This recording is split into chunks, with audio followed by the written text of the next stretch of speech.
Okay, I got a little thing here. There are about 40 million people living with HIV/AIDS worldwide.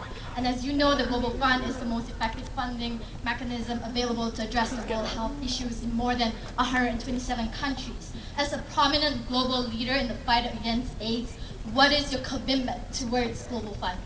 Well, I have already made a commitment not just to the Global Fund, but to our foreign aid generally. I want to double our foreign aid to $15 billion.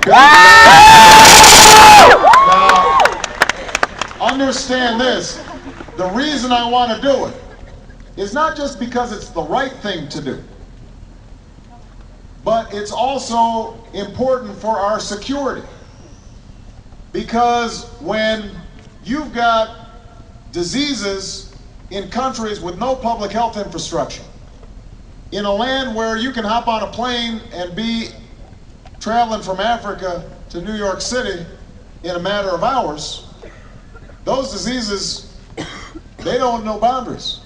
They will be here in a hot second. If we don't deal with global warming, then there are no boundaries to drought and the effects of refugees and conflict. If we don't build schools and educate young people, then they are consigned to a life of violence and chaos, and they become violent and chaotic and target us. So the reason that we care about HIV/AIDS is because it's the right thing to do, it's the moral and just thing to do, but also because it's the smart thing to do. And understand, by the way, some people have this idea that our foreign aid is like 25% of the federal budget. It's 1% of the federal budget. And if we double it, it becomes 2%. But understand that that doubling will probably mean that we have to spend less money on military interventions, that we'll have to spend less money on peacekeeping, that we'll have to spend less money on disaster relief. And so it's a good investment. It's being, applying that basic principle, an ounce of prevention is worth a pound of cure. And so we've got to really take this seriously, and I think young people understand this more than anybody, because you've grown up in a shrinking world. With the internet, with travel, with the power of the media, you're no longer confined to Decorah. You travel the world every night. And what that means is then you are learning the most important principle, I think, of any ethical person. And that is the principle of empathy.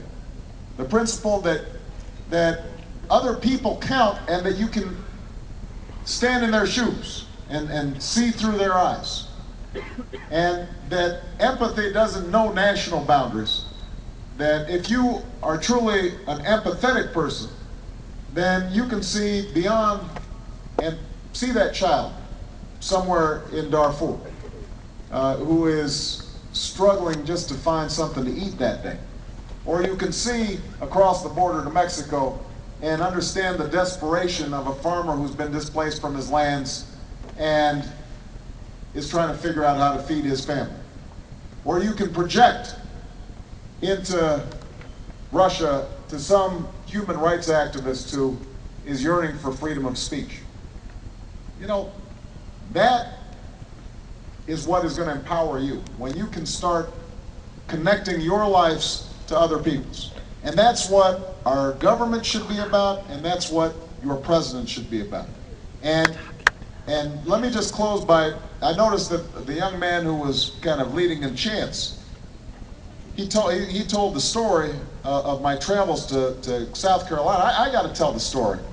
Was that you? Let me get the story straight here, because he got it kind of right. But it was North Carolina. It wasn't North Carolina. It was South Carolina. I had gone to Columbia, South Carolina, which is the capital of South Carolina. I was at a legislative banquet, and I was sitting next to a state representative. And South Carolina is an early state like Iowa. So I asked this state representative, I need your endorsement. And she looked at me and she said, Obama, I will give you my endorsement if you come to my hometown of Greenwood, South Carolina. And I must have had a glass of wine or something, because right away I just said, okay. Come to find out that Greenwood is an hour and a half from every place else. So the next time I'm in South Carolina, we fly in. I've been campaigning for 10, 12 days straight.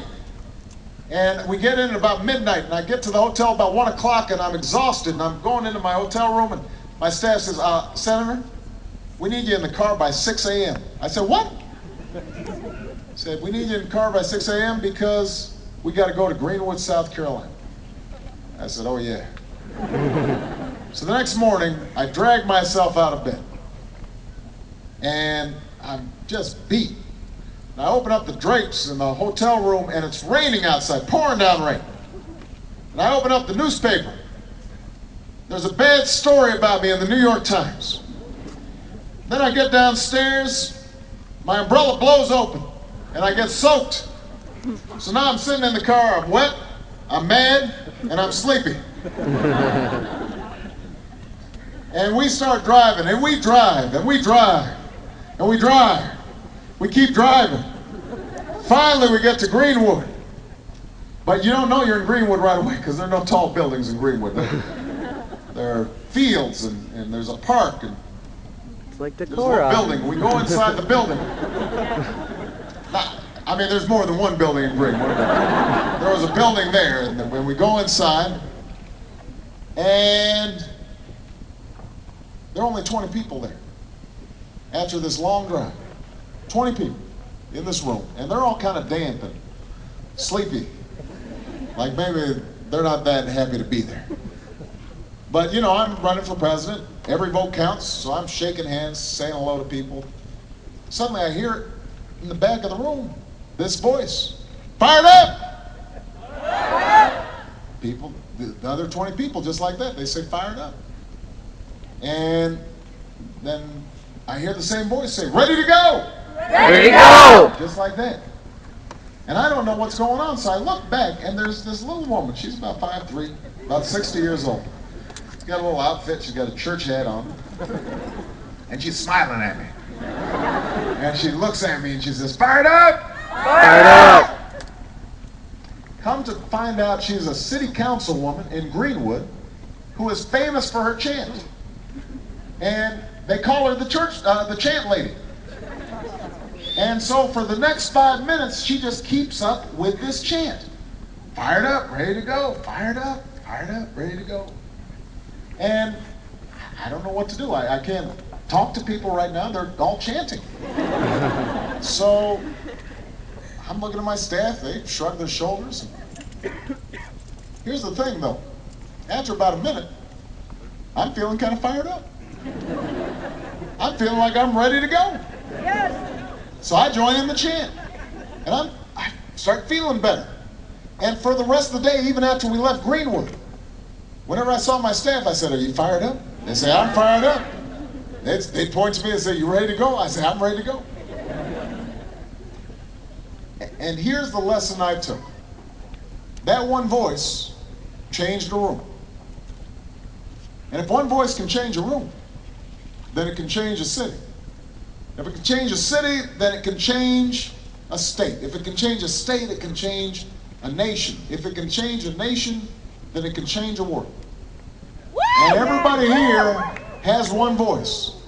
And your voice can change the world. And that's why I want you to caucus for me. That's why I want you to be a precinct captain. That's why I want you to volunteer. I want you to help me change the world.